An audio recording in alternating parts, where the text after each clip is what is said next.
Bueno, pues vamos continuando la sesión de ayer en la Escuela de Filosofía de Oviedo, en la cual el profesor Alberto Buela nos ofreció un panorama del pensamiento americano.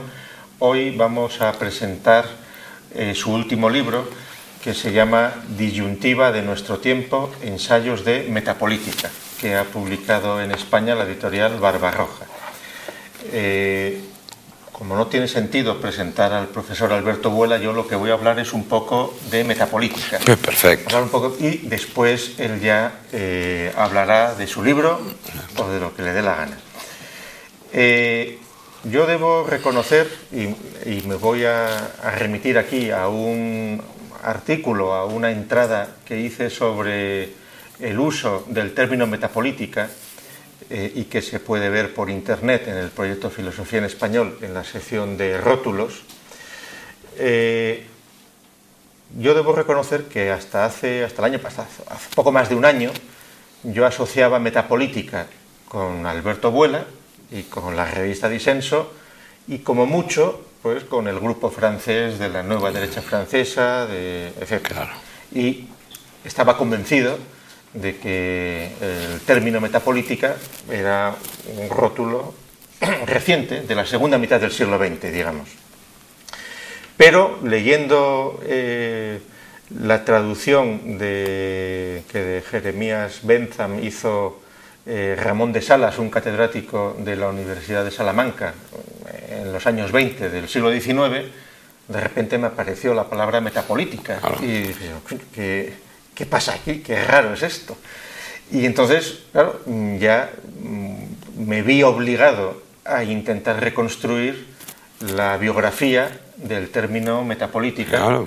Algo que hoy día es relativamente sencillo hacer si se conocen los rudimentos de la localización de materiales bibliográficos por internet, y que seguramente pues hace 5 años o 10 años no se hubiera podido hacer con la complejidad que hoy día se puede hacer. Y entonces resulta que metapolítica es la idea de la metapolítica, por analogía con metafísica, desde el principio, surge pues ya a finales del siglo XVIII, en 1784, un tal Lolme, un ginebrino que está exiliado en Londres, donde al reflexionar sobre asuntos que tratan sobre política, dice que el modo de acercarse a esos asuntos tendría que tener una escala filosófica, pero de una filosofía que no está ensayada, que no se ha realizado todavía y que podría hacerse. Y él en nota dice, filosofía que podría llamarse metapolítica, de la misma manera que se habla de metafísica, etcétera, etcétera. Entonces ahí introduce encuentra en la filosofía de su momento un vacío en lo que es el análisis de cuestiones políticas desde una escala que no sea meramente tecnológica, o diríamos después sociológica o de pura historia factual, sino a una escala filosófica, pues como se han tratado las cuestiones políticas pues desde Platón y Aristóteles, y decide, para seguramente desmarcarse del peso de la filosofía gremial dominante entonces y de los asuntos dominantes entonces en Inglaterra y en Europa en general en las cuestiones filosóficas, propone introducir ese término metapolítica. Al año siguiente ese término ya se utiliza también en Alemania. E incluso pues ahí hay unos detalles ya puramente eruditos, que el que tenga interés los puede ver en la referencia que les he dicho en internet, de cómo distintos profesores alemanes pues luego querrán reivindicar que son ellos los primeros que utilizaron el término metapolítica. Yo sigo defendiendo que el que primero lo utilizó es este ginebrino, en una obra que además se tradujo inmediatamente a un montón de lenguas. Claro. Con lo cual esa nota a pie de página se trasladó a un montón de sitios. Bueno, claro, aquí una cuestión, al estudiar la historia del uso de un término que tiene ya más de 2 siglos de solera, el problema que surge inmediatamente es si hay una continuidad o no, o si ha habido un poligenismo, podríamos decir, a la hora de que distintos autores se les ha ocurrido, encontrando un vacío en determinado modo de analizar filosóficamente cuestiones que tienen que ver con la política y aledaños, si se les ha ocurrido por su cuenta llamar a eso metapolítica. Yo creo que sí, yo creo que no se puede hablar de una continuidad institucional, esa continuidad o esa institucionalización de la metapolítica sí que es algo que se puede explorar ya pues, en el siglo XX y de forma ya institucional, es decir, revistas de metapolítica, cursos de metapolítica, pues eso es algo que tiene décadas, mientras que el rótulo tiene siglos, digamos. La prueba es que no hay una continuidad en el tiempo, es decir, prácticamente durante el siglo XIX esos esbozos de metapolítica por parte de alemanes en Francia sí que lo traduce también muy pronto José de Maistre, todos con el mismo sentido y con la misma analogía con la metafísica. Maistre, pero la introducción en francés que hace José de Maistre pues también de pasada y no tiene luego repercusión, prácticamente no se sigue. Curiosamente sí que hay una relectura en Estados Unidos por parte de historiadores de Prusia que se sirven de la metapolítica fundamentalmente a raíz del uso que el barón de Stein ejercitó de la metapolítica en Prusia, pero fundamentalmente por historiadores norteamericanos. Y en el mundo norteamericano la metapolítica está asociada pues, a un libro famoso de Peter Biedek, que es un libro que se publicó, es un libro previo a Pearl Harbor, se publicó 2 semanas antes o unas semanas antes de Pearl Harbor, y que trata de ofrecer los orígenes ideológicos de Hitler, de la Alemania hitleriana. Ese libro, un libro académico, hecho además por el hijo de un agente de los nazis, es decir, que conocía bien la ideología nazi. Ese libro adquirió un protagonismo notable después de Pearl Harbor, cuando Estados Unidos se implica en la guerra, se va publicando sucesivamente y ese libro se titula Metapolítica. Metapolítica, las últimas versiones que hay es de Wagner a Hitler. Y entonces, al adoptar en Estados Unidos metapolítica, asociándolo a Wagner y a Hitler, seguramente marca ideológicamente el sentido de metapolítica en los Estados Unidos del norte de América de una manera muy precisa. Claro. Paralelamente, un uso muy curioso de metapolítica y con voluntad además de expansión doctrinal se produce en un entorno de pacifistas, utópicos, anarquistas de principios del siglo XX, de los cuales el más conocido en los ámbitos hispánicos pues es un rumano que se llamaba Sigler y que el seudónimo que utilizó fue Relgis, Eugenio Relgis, y que esto es la metapolítica, lo entienden como el camino que nos va a llevar a cosmometápolis, es decir, a una sociedad del futuro anarquista sin estados, y entonces ahí el metapolítica tiene un sentido de más allá de la política identificada como el Estado desde posiciones anarquistas, y en España se utiliza bastante pues Relgis en la Revista Blanca, en las revistas anarquistas en los años 20, años 30. Relgis, aunque era rumano, luego se radicó en Uruguay y siguió con sus escritos. En el proyecto de Filosofía en Español tenemos algunos escritos de este Relgis. Relgis es tenido hoy en las historias anarquistas como una de sus figuras, seguramente porque esos anarquistas que reivindican a Relgis no han leído ni una línea de Relgis, porque si lo leyeran seguramente renunciarían a seguir teniéndolo como un apóstol. Pero bueno, eso sucede con otros muchos autores que son tomados como referencia sin haberlos leído, simplemente por la fuerza del nombre y de una fama, y que sirve para grupúsculos marginales y absolutamente deleznables vestirse con unos santones que al vulgo ignaro le sirve para imaginar que hay una tradición, pero que en realidad cuando lo remueves es basura y no nada más que basura. Pero bueno, así es la cosa.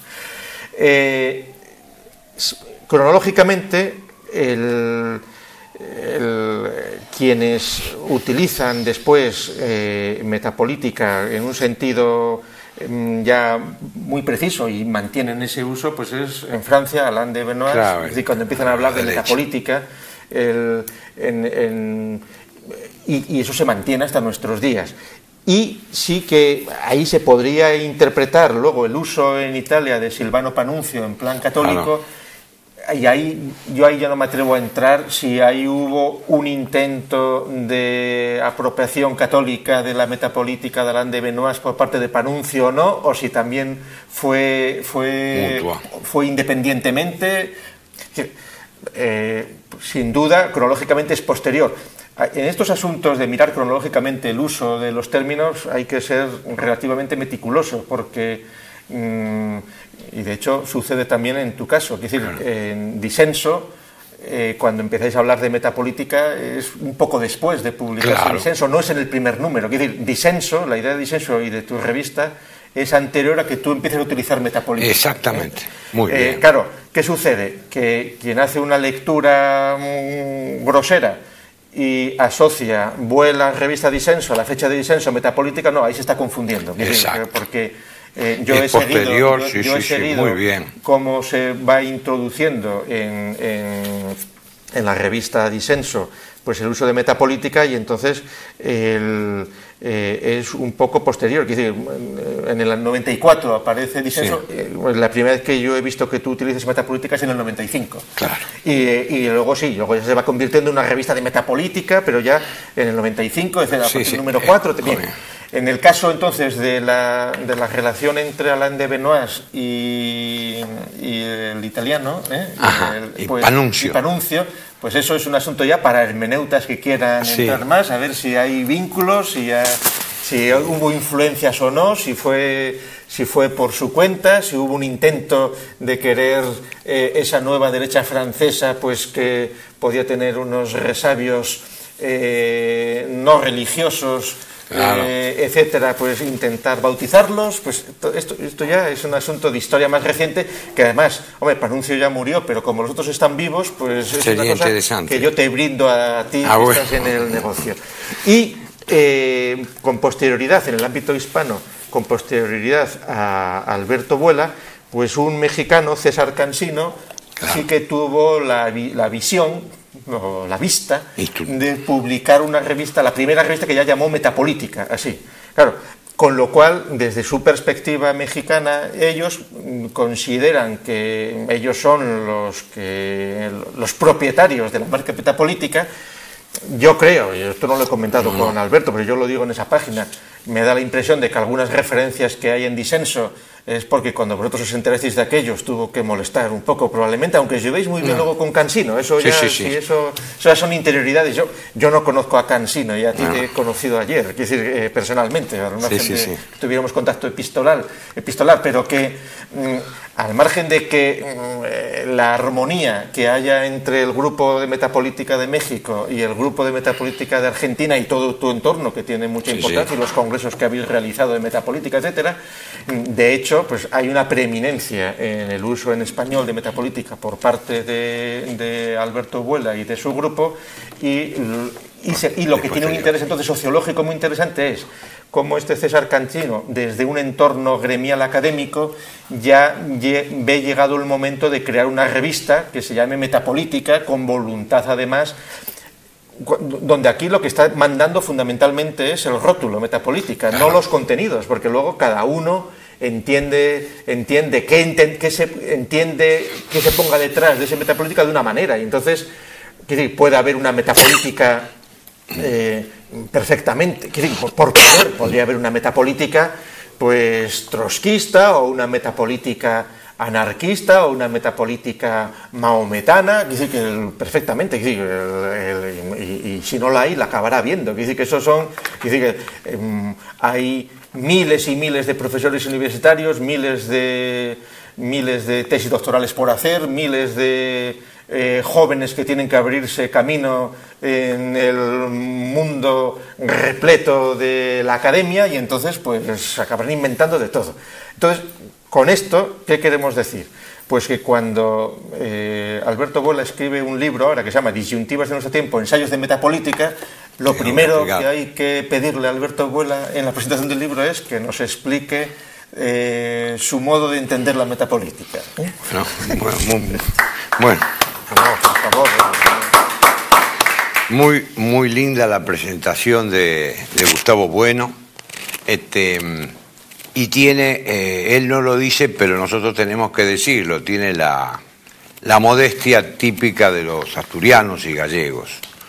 Porque el trabajo que él hizo en la página, y este trabajo que hace la Fundación Gustavo Bueno, de la página de filosofía en español, conmovió al mundo de la metapolítica.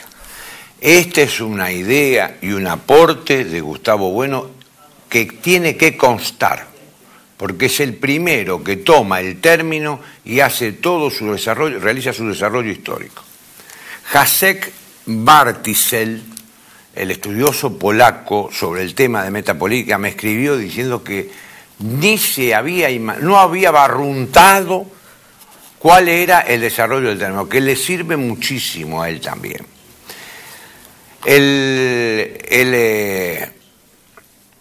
Alain de Benoit, el de la nueva derecha francesa, lo mismo.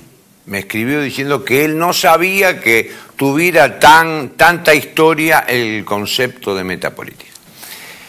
Nosotros comenzamos nosotros a hablar de metapolítica porque publicamos un artículo de Primo Siena. Primo Siena fue un italiano que estuvo en la guerra, de jovencito, y que fue discípulo de Attilio Mordini. Attilio Mordini fue un pensador, un filósofo italiano, muy católico el hombre, pero con particularidades respecto del acceso a la filosofía, es decir, tenía no un acceso escolástico a la filosofía, sino un acceso de carácter más platónico, embarcadamente platónico. No figura Attilio Mordini en los textos de filosofía, casi no figura, pero así yo he leído trabajos de él, es un pensador digno y a tener en cuenta. Posteriormente, Primo Siena fue agregado cultural en varios países, en Perú, en varios países de América del Sur, y como la política cultural internacional de Italia es tener delegados en los lugares que vivan en los lugares, ¿no? Y bueno, él vive en Chile, es un hombre ya mayor, y cuando publicamos un artículo de él que se llama El sentido metapolítica de la Virgen de Guadalupe en América, ahí nosotros caímos en la cuenta del término, porque hablé con él. Me dice, no, pero usted no se da cuenta que usted está haciendo metapolítica, porque usted está trabajando las grandes categorías que condicionan la acción política, profesor. Como aproveché que hicimos un congreso en Buenos Aires de metapolítica. Hicimos en Valparaíso, en Chile, el segundo congreso sudamericano de metapolítica, y ahí hablé con él. Entonces él decía que el sentido de la Virgen de Guadalupe, que era el artículo, me acuerdo, hay que saber tomarlos estas cosas, ¿no? La parte simbólica. Decía que era la única Virgen embarazada. La Virgen de Guadalupe es la única Virgen que su imagen aparece con el embarazo, con la pancita del embarazo. Bueno, y todo eso trae toda una significación que desarrolla Primo Siena. Bueno, de modo que él es la causa por la cual nosotros, después le publicamos más artículos, pero la causa principal es Primo Siena. Después descubro que Primo Siena también había sido discípulo de Silvano Panunzio. Silvano Panunzio, compro un libro en italiano, no está traducido al castellano, Jerusalén y el destino universal, es el carácter de Roma, Jerusalén. Bueno, ellos son lo que se llama el tradicionalismo, creen en una especie de una tradición primordial, al estilo, yo qué sé, del Edén y cosas por el estilo. Bueno, ya eso no tiene nada que ver con nosotros. Pero bueno, ellos buscan un sentido trascendental. Pero trascendental para nosotros es una cosa importante. Para los que hablamos castellano, trascendental es algo importante y punto. Bueno, pero ellos trascendental quiere decir que va más allá, que va a la estratosfera, vaya a saber, en un topos Uranós, no sé dónde ubicará esa tradición primordial y esas cosas. Bueno, es altamente improbable. Eso de la tradición primordial me hace acordar a lo que dice Chesterton, ¿no? Cuando le preguntan, y en un momento determinado dice, claro, el hombre prehistórico, los antropólogos dicen que iba desnudo, porque claro, todavía no se pudieron encontrar los calzoncillos de piedra. Entonces me parece poco serio. Y entonces ahí nosotros hacemos un tercer congreso en Asunción del Paraguay. Se me ocurre a mí hacer un congreso en Asunción del Paraguay. Bueno, que al final nos tuvo que llevar la Gendarmería Argentina porque el mismo gobernador de Formosa, que la me dice, si ustedes van allá, le van a volver el calzoncillo, porque no, es muy difícil el tema de ir con un auto a Paraguay. No hay ninguna ley que proteja al dueño del auto y cosas por el estilo. Entonces fuimos y ahí es donde por primera vez yo digo, no, ahí me di cuenta ya, porque había venido un italiano, y ahí me di cuenta yo de que esto de la nueva derecha francesa quería hacer metapolítica sin política. Y bueno, digo, no sé, metapolítica supone luego una acción política, o continuar y trabajar sobre la política. No podemos pensar como si no caemos en el grave problema cartesiano, es decir, cuando Descartes escribe las meditaciones metafísicas, bueno, veo un hombre por allá, no se va con un paraguas, si llueve, no llueve, bueno, pero es el filósofo en la Torre de Cristal. Y nunca los franceses, y yo que soy egresado de ellos y estuve mucho tiempo, siempre tienen esa cosa, esa tendencia al filósofo en la Torre de Cristal, ¿no? El compromiso es más para las fotos que para otra cosa. Entonces, ahí comenzamos a trabajar en firme sobre la idea de me puse a estudiar, pero no hice el trabajo de Gustavo Bueno. Gustavo Bueno es un trabajo del desarrollo puntual del concepto. Yo hice más un trabajo en un artículo que sale en el primer número de Metapolítica, cuando sale la revista Metapolítica de México. Él me escribe, Cancino. Entonces Cancino me escribe que va a sacar la política y le digo, bueno, profesor, yo le voy a mandar un trabajo, ¿qué es metapolítica? Al estilo de Basis Metaphysique. Total, si Heidegger pudo haber escrito ¿qué es metafísica? Porque yo no voy a poder escribir ¿qué es metapolítica? Y ahí me entretengo con las 3 o 4 escuelas que se dan.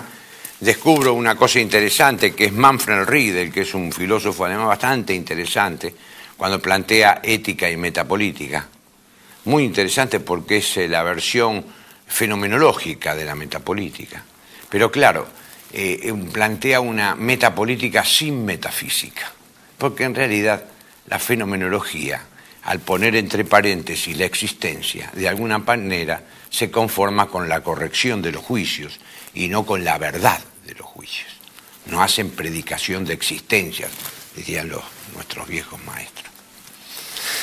Entonces, a partir de ahí traté de instaurar de establecer una definición en ese trabajo y dije que la política es una multidisciplina, que tiene dos rasgos fundamentales. Por un lado, estudia las grandes categorías que condicionan la acción política de los gobiernos. Las grandes categorías varían, porque la política es siempre política menuda, política de circunstancia, ¿no? Bueno, hoy, por ejemplo, pongo ese ejemplo porque me parece interesante, el ejemplo de los derechos humanos, ¿no? Yo le puse a un periodista, si hay derechos humanos de primera, segunda, tercera generación, hoy, ¿qué hacen los políticos? No cumplen con los derechos humanos de segunda generación, como es dar trabajo, vacaciones, pero cumplen con los de tercera, que es que nos casemos los hombres con los hombres o mujeres con mujeres.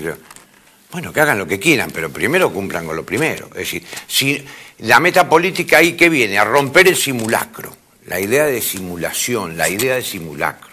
Esta es una tarea en el estudio de las grandes categorías. El otro aspecto de la metapolítica me parece que es importante, es comprender el tema de la diversidad ideológica, tanto a nivel regional, mundial, como local. Comprender que la diversidad ideológica está instalada. Entonces la metapolítica nos permite concebir lo diverso. Yo digo exactamente así. La metapolítica encierra la exigencia de identificar en el área de la política mundial, regional o nacional, la diversidad ideológica, tratando de convertir dicha diversidad en un concepto de comprensión política. La metapolítica le va a permitir al político comprender el tema de lo múltiple. Lo múltiple, yo digo diversidad porque es el tema de lo múltiple. ¿Qué fue lo que fuimos haciendo? Porque esto se va desarrollando en la medida en que uno va meditando, no hay nada escrito. Nosotros no nos podemos apoyar en algo escrito antes, y podemos leer un poco, pero no podemos apoyar en esto.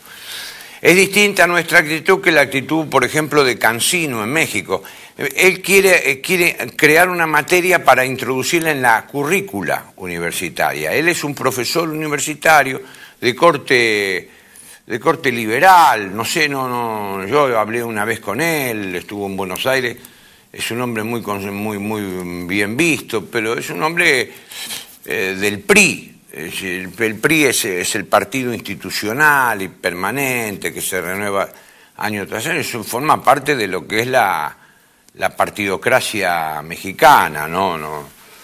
Y ahí sí que tenemos diferencias porque, bueno, nosotros formamos parte, en Argentina toda la vida hemos formado parte del peronismo, del aspecto del peronismo vinculado a los sindicatos, por lo tanto siempre hay una, como podríamos decir, siempre hay una consideración del pueblo, mucho más, valoramos más al pueblo como sujeto político que lo valora Cancino. Cancino cree más en la educación de las élites. Bueno, son posturas, ¿no es cierto?, y se respetan como tal. Pero en homenaje a lo que ha observado también acá Gustavo Bueno, porque él ha hurgado por adentro de todo esto y las cosas que debe saber que no dijo, ¿no? Entonces, bueno, yo he tenido polémicas, porque todo esto suscita polémicas, porque después hay que reconocer que alguien que nos ha ayudado muchísimo en esto ha sido un filósofo que fue Wagner de Reina. Wagner de Reina era un hombre de 1915, peruano, canciller del Perú. Y Wagner de Reina estudió el primario, era hijo de un alemán, estudió el primario en Lima, pero todo el secundario lo hizo, el padre Wagner, ingeniero, lo hizo en Alemania. Entonces el padre lo hizo volver y quisiera la universidad, yo qué sé, allá por el 30 o antes del 30, quisiera la universidad en Perú. Entonces a los 20 años, él lo hace porque era muy obediente de su padre, a los 20 años se recibe abogado. Y a los 20 años, en 1935, se va a Alemania a estudiar con Heidegger. Y Heidegger, y después está contado porque cuando a mí me invitan a hablar a la universidad hace varios años, a dar un seminario sobre Aristóteles en la Universidad de Barcelona, estaba Eudaldo Formen, es el titular de Metafísica, y la profesora Mauri, que es la vicedecana, y dirige esos seminarios. Entonces le digo, pues usted tiene que llamar a Wagner, que vive, era grande, ya tenía 90 y pico de años. Y entonces ahí en la revista esa de Convivium de la Universidad de Barcelona, Wagner relata cómo Heidegger por primera vez mete la mano en el bolsillo y lo invita a almorzar a alguien. Durante un día entero cierra un restaurante, como hizo Gustavo Bueno con nosotros ayer, para realizar un mentiz absoluto al carácter de reservados con el bolsillo que tienen los asturianos, y nos invitó a almorzar a un hermoso restaurante. Entonces, Heidegger es el que más considera de los filósofos en lengua castellana. Pero claro, Wagner era un existencialista católico, ¿no?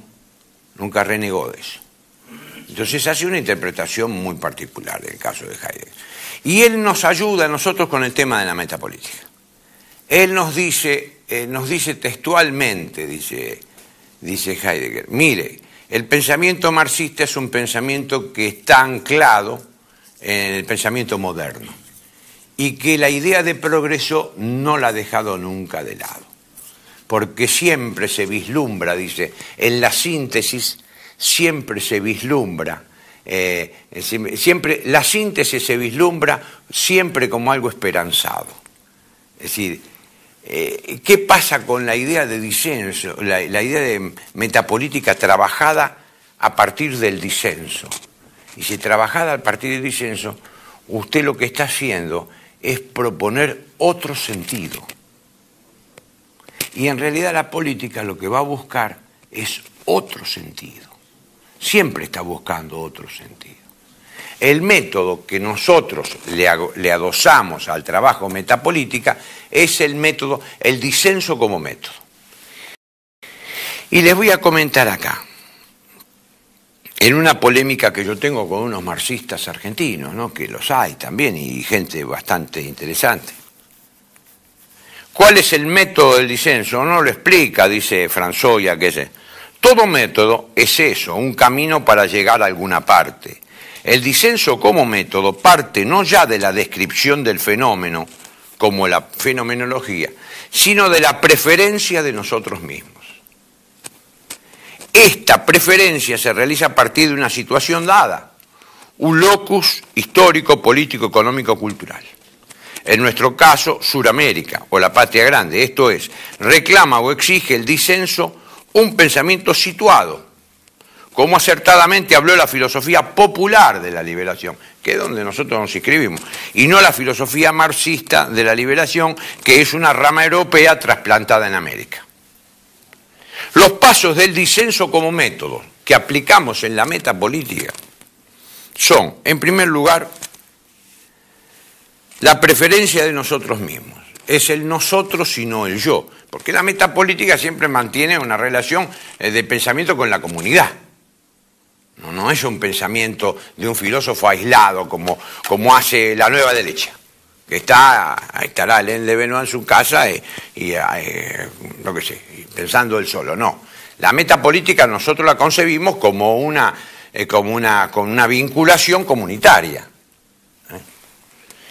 ¿Pero por qué la preferencia? Porque la preferencia, lo primero que tiene que hacer aquel que piensa desde una comunidad es preferirse a sí mismo. Si no se prefiere a sí mismo, comienza con la otra gran tara de la filosofía, que es la imitación. El segundo, el genius loci, el desde dónde, clima, suelo y paisaje. Genius loci, esta es una expresión de Virgilio, ¿no? Clima, suelo y paisaje. Tercero, las tradiciones nacionales. La metapolítica tiene que tener en cuenta como tal las tradiciones nacionales de los pueblos. No se puede hacer metapolítica si no es algo situado, ¿no? Bueno, la segunda etapa, la pregunta por el otro y los otros. El primer punto fundamental es la pregunta por los otros y el otro. Es decir, en el disenso, ¿qué hago? En el consenso se produce una demorada negación del otro. Hago como si el otro fuera importante. Nosotros tenemos que partir de la base que la metapolítica se realiza ¿para qué? Para comprender la diversidad y para llegar a un consenso. O una concordia, como decían los viejos pensadores. La concordia es el fin de la política en la comunidad.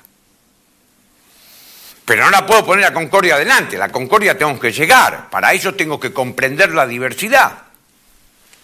Estamos remando contra una cosa muy importante, que es que han puesto el carro delante del caballo. Nosotros, por lo menos trato de explicarlo, no sé si podemos. La superación del disenso. Viene el tercer paso, la superación de la construcción de nuestro propio discurso filosófico, sin copia ni imitación. El eje más idóneo, bueno, entonces,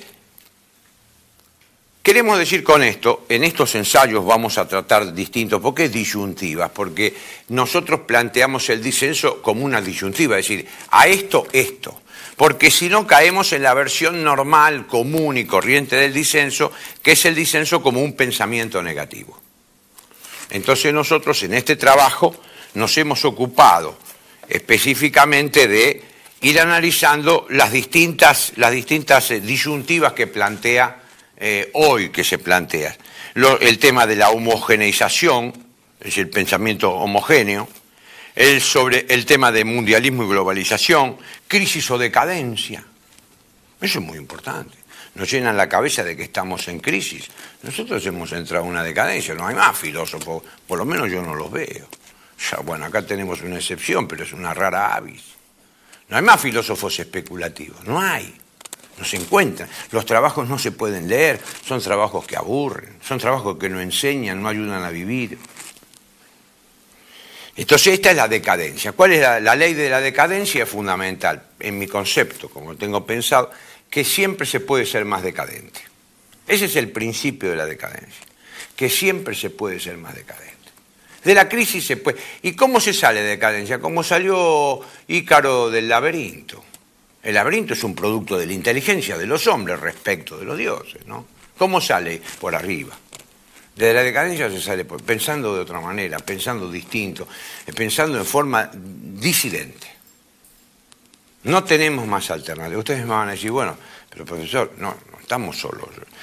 Don Gustavo Bueno ha hablado del tema de la metapolítica. Eso me alentó mucho, porque usted tiene en unos videos que yo he visto, usted tiene una meditación también sobre el tema de la metapolítica. Y yo lo cité, tengo que encontrarlo, en algún momento lo dice usted. El tema del multiculturalismo o interculturalismo. Nosotros al multiculturalismo, que es el relato del pensamiento único, oponemos el interculturalismo. Nosotros somos en nosotros mismos muchas culturas. El tema de memoria e historia.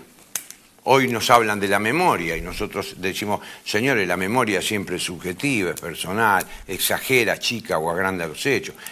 Hay que hacer historia porque la historia se trabaja con documentos y con fuentes. El tema del pensamiento único disidente, el tema de decrecimiento y progreso.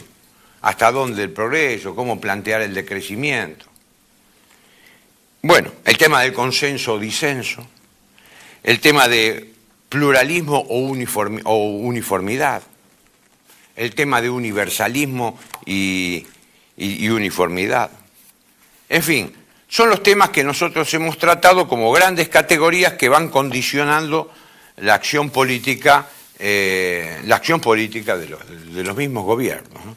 Bueno, para eso lo hemos escrito. No sé si, Gustavo, vos que sos un hombre sagaz, ¿te parece que la explicación que he dado... No, sí. Ahora, de tu explicación lo que se deduce es que sería inútil pretender encontrar detrás de la metapolítica un cuerpo de doctrina uniforme y exacto, aceptado por todos los que cultivan la llamada metapolítica. Exacto, no hay un cuerpo. Que hay tantas metapolíticas como filosofías políticas. Claro. Sí, a veces uno piensa también si esto no será un uso circunstancial de alguna categoría que en el fondo es filosofía, ¿no? Claro. Yo también lo he pensado muchas veces. ¿No será que yo hago filosofía sin más? Pero, en fin, no sé, pero estamos especulando, ¿no es cierto? Y como tal someto la especulación. ¿A usted qué le parece? No, pues ahora quería yo puntualizar desde el punto de vista, digamos, de la tradición filosófica griega, sobre todo de Platón, la República de Platón, y por supuesto Aristóteles por lo de metafísica. Quiero decir que aquí recurrir a los griegos no es gratuito, sino que lo obliga la propia palabra metapolítica, claro. Las dos palabras son griegas, ¿no? Meta y política, bien. A mí me parece que cuando se habla de metapolítica se habla simultáneamente, seguramente, de dos cosas totalmente distintas en la tradición, a saber, lo que nosotros llamamos la perspectiva gnoseológica y la perspectiva ontológica. Es decir, la perspectiva gnoseológica es la perspectiva de la ciencia de la política, del conocimiento de la política, y la perspectiva ontológica es la de la acción política.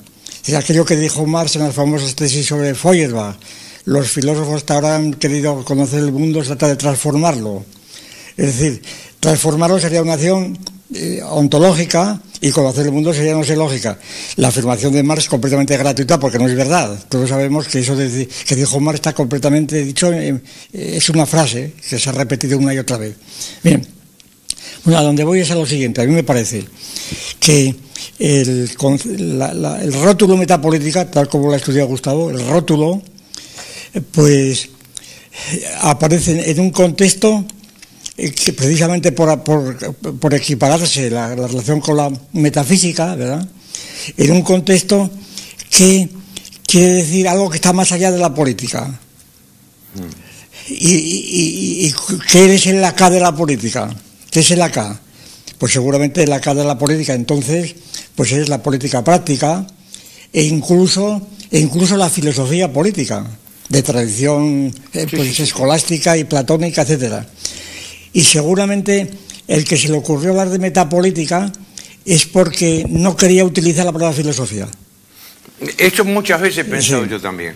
Es decir, la palabra filosofía, porque la palabra adecuada era filosofía, y lo argumento sobre todo por esta razón, que apoyándome en una cosa que ha dicho Vuela y que es esencial: el carácter interdisciplinar de la metapolítica. Claro, la interdisciplinaridad es un concepto vacío, a mi juicio, totalmente vacío. Porque después, en la época del positivismo, claro, la metapolítica se convierte, para no hablar de filosofía, se convierte en sociología de la política. Después en teología de la política desde San Agustín, etcétera. Después se convierte, sobre todo yo creo, en antropología. Es decir, los clásicos de la antropología en el sentido actual, en el sentido de los clásicos de Morgan, etcétera, ¿no? Taylor, etcétera. La antropología tiene uno de los capítulos en la política. Y entonces cualquier tratado de antropología tradicional, pues la política ocupa un lugar junto a categorías antropológicas, pues junto a categorías sociales, religiosas, técnicas, tecnológicas, económicas, etcétera. Y entonces los antropólogos, naturalmente, por lo menos los que yo he conocido, y además hemos tenido aquí antropólogos de primera categoría con los cuales hemos reñido, así literalmente reñido, pero físicamente, ¿no? Y hasta el punto de que algunos de ellos se marchó a Barcelona huyendo precisamente de aquí o expulsado de aquí. Bueno, esto es otra cuestión, pero bueno, quiero decir para dar impresión que aquí se trata de situaciones reales que hemos vivido aquí.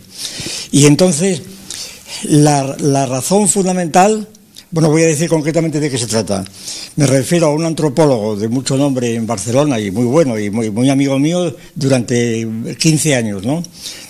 Que además yo traje a Oviedo, porque él venía de Alemania, había sido el discípulo de Bauman y luego de Lévi-Strauss en Francia. Y entonces estaba allí metido en un pueblo de Asturias, no quería saber nada.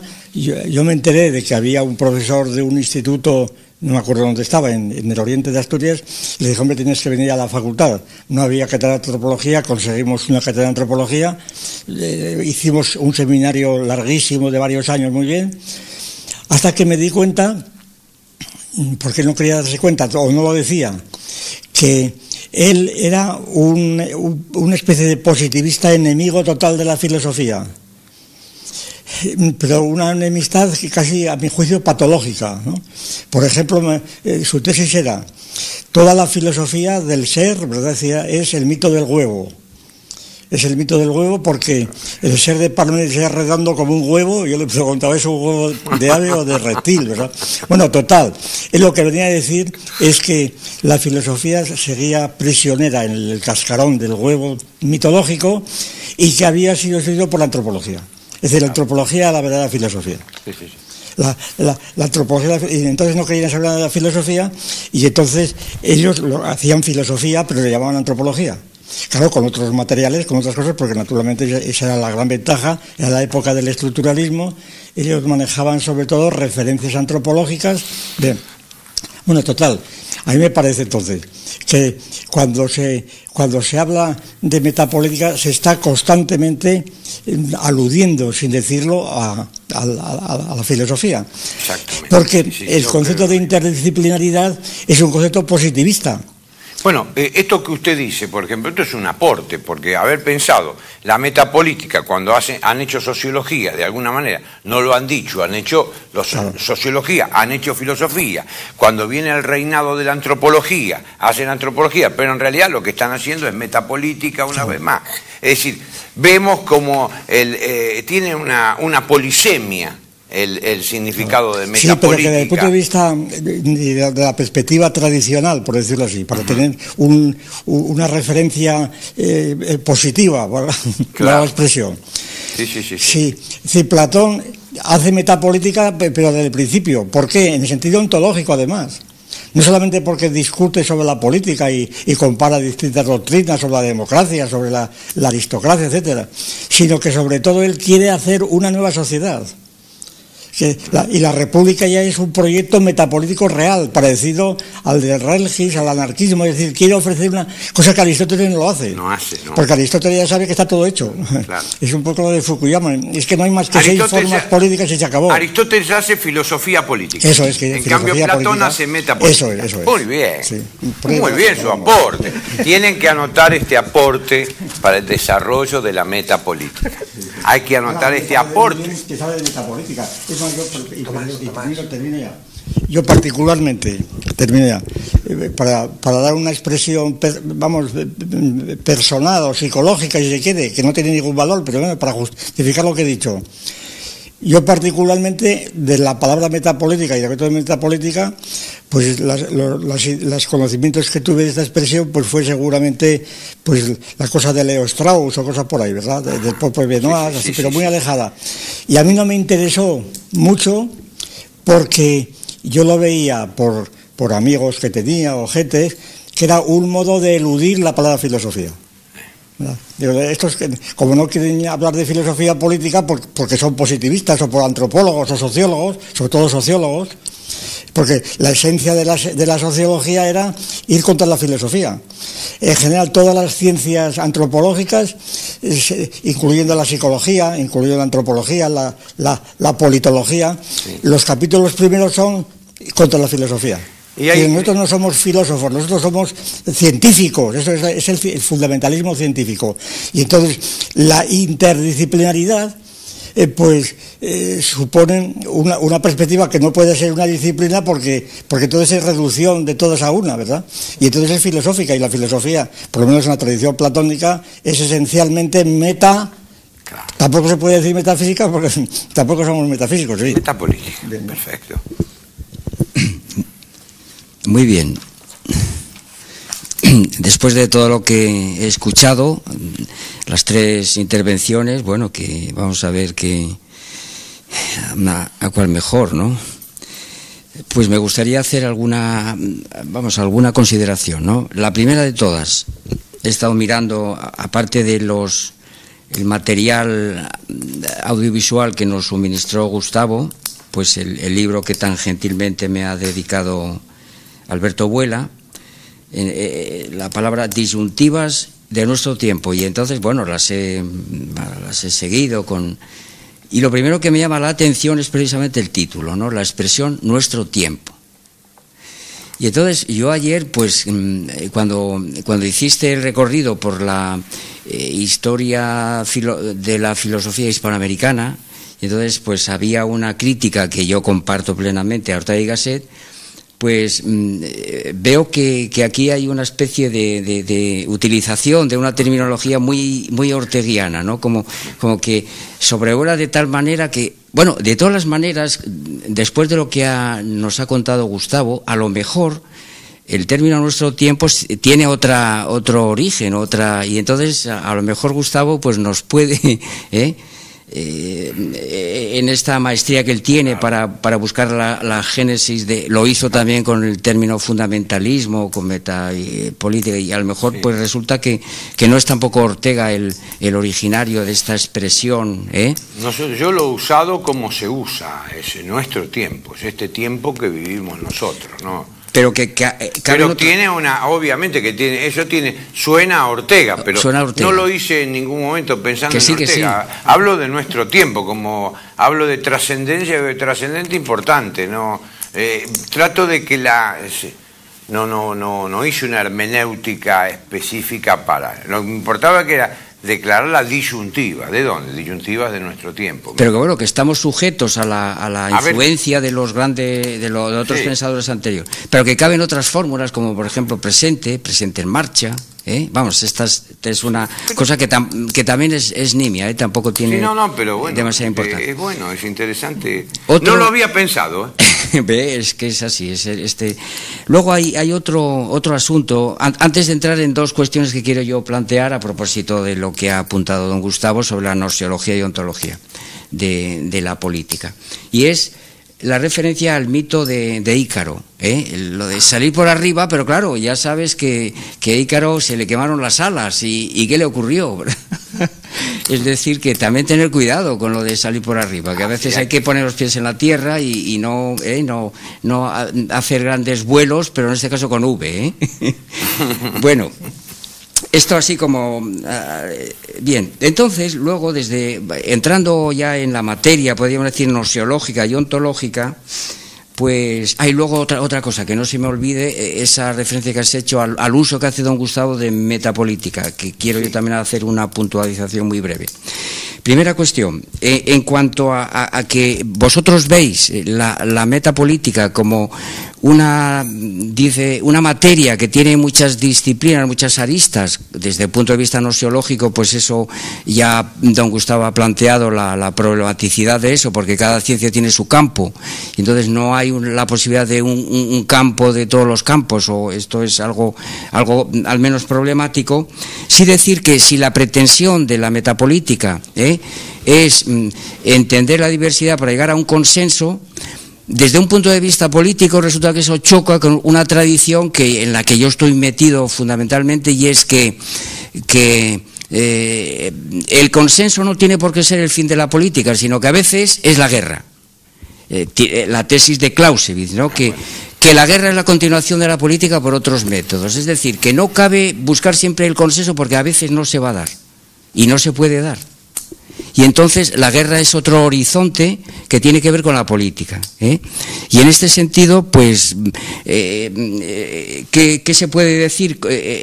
Pues entonces, con estas técnicas o estas, pues que planteado desde una perspectiva gnoseológica, a mí me recuerda mucho pues ciertas maniobras que podríamos nosotros situar en lo que nosotros llamamos metodologías beta, es decir, procedimientos que dejan de ser ciencia para convertirse en cuestiones políticas que por supuesto tienen que conocer los que se dedican a la política en activo, y ahí ya entro ya en la ontología, pero que ya pues dejan de ser reflexiones filosóficas de carácter estructural.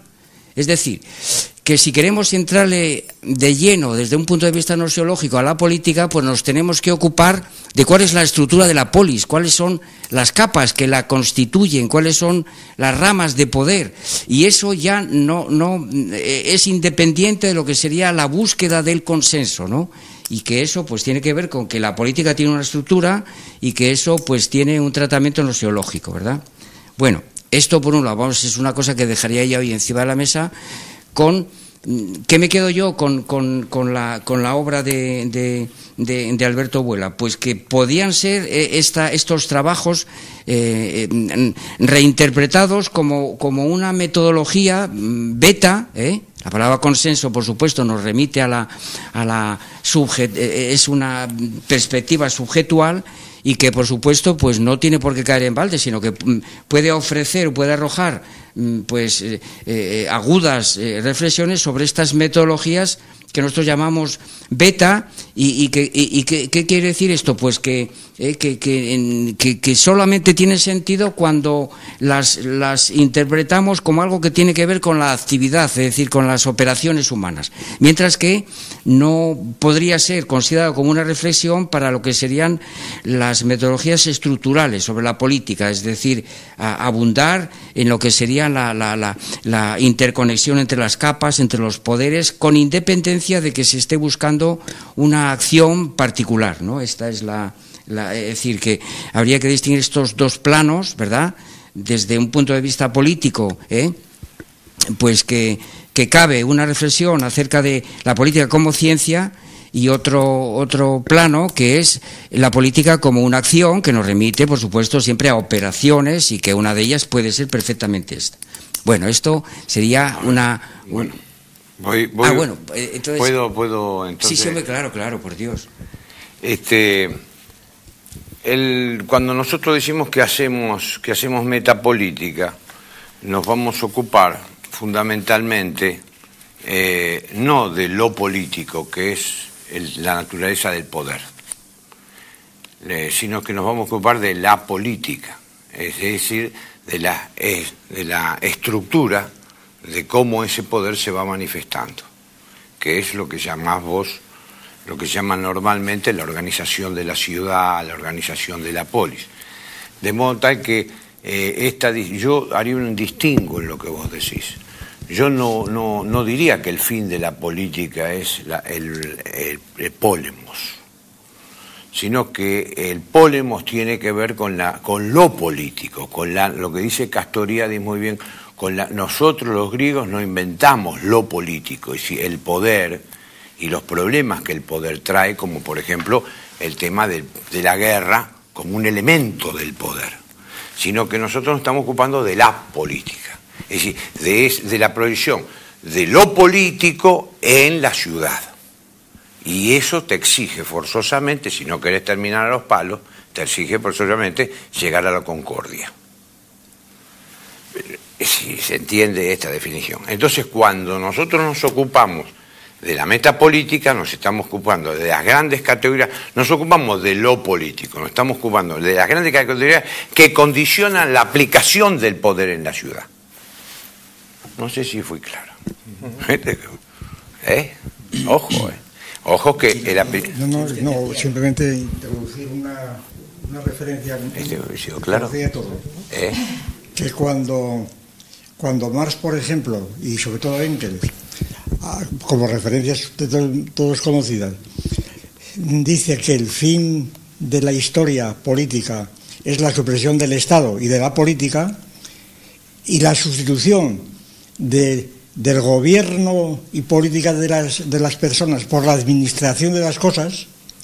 Es decir, eso es metapolítica ontológica, es decir, quiere llegar a un estado de la sociedad de carácter universal, en donde la política sea metapolítica, porque está más allá de la política, y claro, Perfecto. Su posición es puramente metafísica, porque esa paz universal no se ve por ninguna parte, además es gratuito postularla, pero en fin, es otra cuestión. Sí. No sé cómo seguía la otra parte de la... En cuanto al tema de metapolítica, en Gustavo se puede encontrar en un video que él está comentando, y dice, bueno, este gobierno lo que quiere, está hablando del gobierno, en las circunstancias, y bueno, este gobierno, acá lo que hay que, dice, esto tenía que ocuparse un poco de la metapolítica y no tanto de la política de esto. Esto se pierden en las circunstancias, en ese sentido lo usó él. Es decir, salir de las circunstancias para hacer...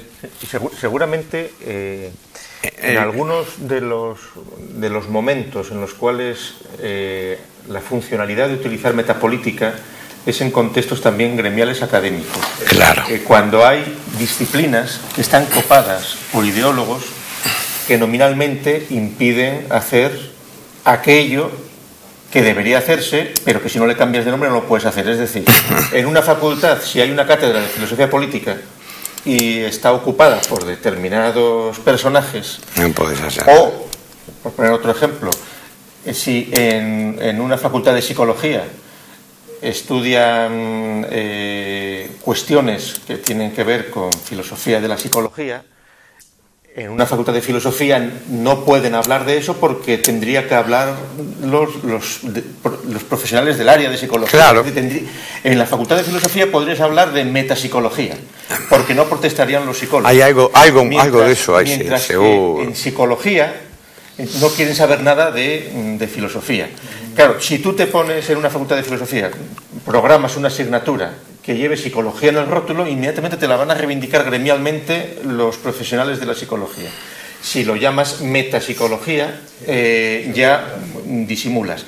En este asunto es algo parecido, es decir, y seguramente se vuelve a los orígenes hay algo de eso, de la acuñación del término. Hoy día, ¿quiénes pueden tratar de cuestiones de filosofía? Claro, filosofía del derecho. Filosofía del derecho, lo mismo.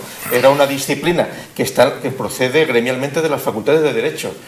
Que si en una facultad de filosofía tiene que haber filosofía del derecho, necesariamente la tienen que dar profesores de derecho. Exacto. O sea, entonces, si alguien desde una perspectiva filosófica no contaminada de la perspectiva gremial jurídica quisiera hablar de filosofía del derecho, tendría que llamarlo metaderecho o metajurídica. Y entonces podrías justificarlo dentro de un área de filosofía, de metafísica, o de lo que fuera.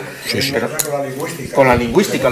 Esto ha pasado, sí. Que yo creo que es una... Y yo creo que eso ha funcionado bastante, y seguramente en el caso de Alain de Benoist, en algunos momentos del desarrollo, al margen de que luego sea un rótulo que pueda ir obteniendo cierta victoria propagandista, que es lo que quiere seguramente lo de Cansino. Cansino quiere querer introducir una asignatura en la enseñanza equivalente pues aquí a educación para la ciudadanía o claro, lo que sea, pero eso es lo que está buscando. Pero que si lo llamas filosofía te van a decir que no, pero que si lo llamas metapolítica lo van a dar profesores de la Facultad de Política y de Filosofía. Exacto. Y que vuelve a ser gremial. Es decir, cuando en España, por ejemplo, hubo una voluntad por parte de la Facultad de Ciencias Políticas de quitar filosofía e introducir educación para la ciudadanía, originariamente era porque querían ellos ser quienes dieran esa asignatura, no los de filosofía. Entonces ahí las luchas gremiales son más importantes de lo que parece, y entonces, claro, tú cuando introduces metapolítica lo haces desde una perspectiva filosófica. Claro. Y desde una facultad de filosofía, digamos. Claro. Desde una plataforma filosófica. No siempre es así, seguramente. No siempre es así, bueno. Bueno, y que efectivamente esto explica también pues esta referencia que ha hecho a una mención mía de metapolítica, metiéndome con Zapatero o algo así. Sí. Seguramente yo he utilizado, bueno, yo recuerdo de hecho, sobre todo cuando he hablado con juristas o politólogos, la palabra metapolítica para sugerirles que no se agotaba el asunto en esos tratados, sino que había algo más. Y yo mismo no me atreví a decir filosofía para que no creían que era gremial. Es decir, que la cosa se vuelve y realmente no se entiende nadie, ¿verdad? Sí. A mí me hace acordar eso de lo que dice siempre el uso de metapolítica. Cuando hablo con un político me pregunta, le digo, mira, yo lo he leído en Kierkegaard, dice, los filósofos al lado de los políticos siempre hacen el papel de papanatas. Entonces, para no hacer el papel de papanatas, hablemos de metapolítica. Hemos hablado de verdad, ¿esto sale grabado? Sí, claro. Claro.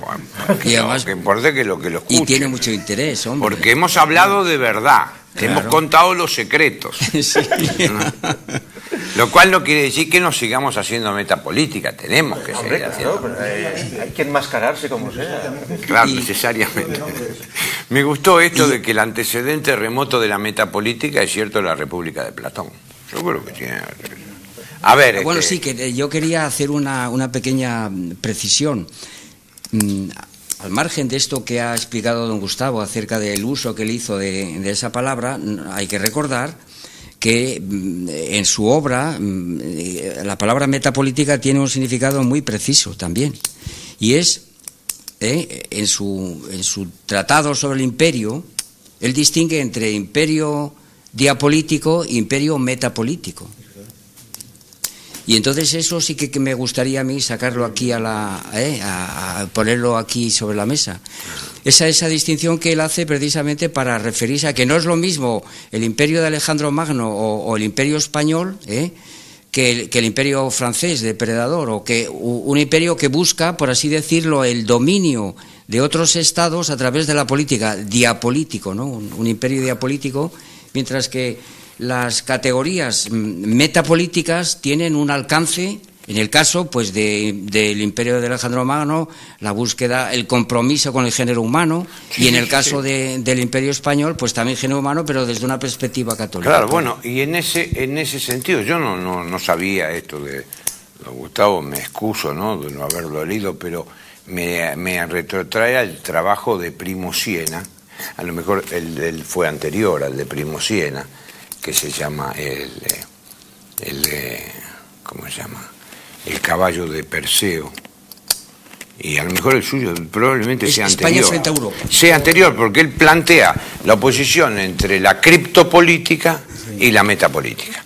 La criptopolítica es la política que no es pública, que es la política de las logias, que es la política cripto, que es la política oculta, la política subterránea, y la metapolítica, que tiene que ver con la claridad de lo público, la claridad de política como lo público. Entonces, bueno, a ver. No, que el concepto de imperio diapolítico que utilizo yo en España frente a Europa está sacado, o pretende estar sacado directamente, del concepto de imperio que tienen los antropólogos, tipo Morton Fried, tipo Service, etcétera, en donde definen el imperio como un sistema de estados en los cuales uno tiene la hegemonía, de tipo económico, comercial, etcétera. Y entonces la idea de imperio allí está definida, por supuesto, un conjunto de estados indeterminados, pero relativamente finito, desde luego, 5, 6, 8 estados en donde uno tiene la imperio, y ese es el imperio, que es más o menos el concepto de imperio que utilizan los historiadores cuando hablan de los imperios babilónicos y cosas de ese tipo, ¿no? De las ciudades-estado del imperio. Ese es el concepto diapolítico, y eso lo contraponía con otras formas de imperio, que eso es, por ejemplo, de Alejandro, en donde, con una tesis muy discutible, por supuesto, pero que yo he defendido muchas veces, según la cual la famosa cuestión disputada de si la ruptura entre Aristóteles y Alejandro, pues claro, una de las grandes significaciones, a mi juicio, además reconocido por muchos, de Aristóteles, es que fue el maestro de Aristóteles, de Alejandro, y que Alejandro, que es una figura de política real, histórica, de primera magnitud, pues que la famosa ruptura de Aristóteles con Alejandro, por haber desbordado el horizonte de la ciudad griega, de la polis de 6.000 habitantes, etcétera, en el fondo estaría contradicha por el hecho de que la política de Alejandro, y yo cito multitud de testimonios, todos los que pude recoger en España frente a Europa, la política de Alejandro habría consistido precisamente en fundar, en reorganizar el mundo persa y en general los bárbaros en forma de ciudades. Y empezando por él, porque hay lo menos 30 y tantas ciudades llamadas Alejandría, de la cual conocemos la egipcia, la más famosa, pero él daba el nombre de Alejandría a multitud de ciudades porque quería realmente reflejar en cada ciudad realmente la idea aristotélica de esto. Por ejemplo, la ciudad afgana de Kandahar es la antigua Alejandría. Alejandría, claro. Y en la India Kandahar. Pues hay media docena de Alejandrías. Sí. ¿Algo más, profesor? Yo creo que estamos completos ya. ¿Alguien quiere más hablar?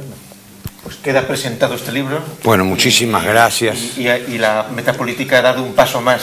Hemos dado un paso muy interesante porque hemos hecho una verificación intersubjetiva. Bueno, muchas gracias.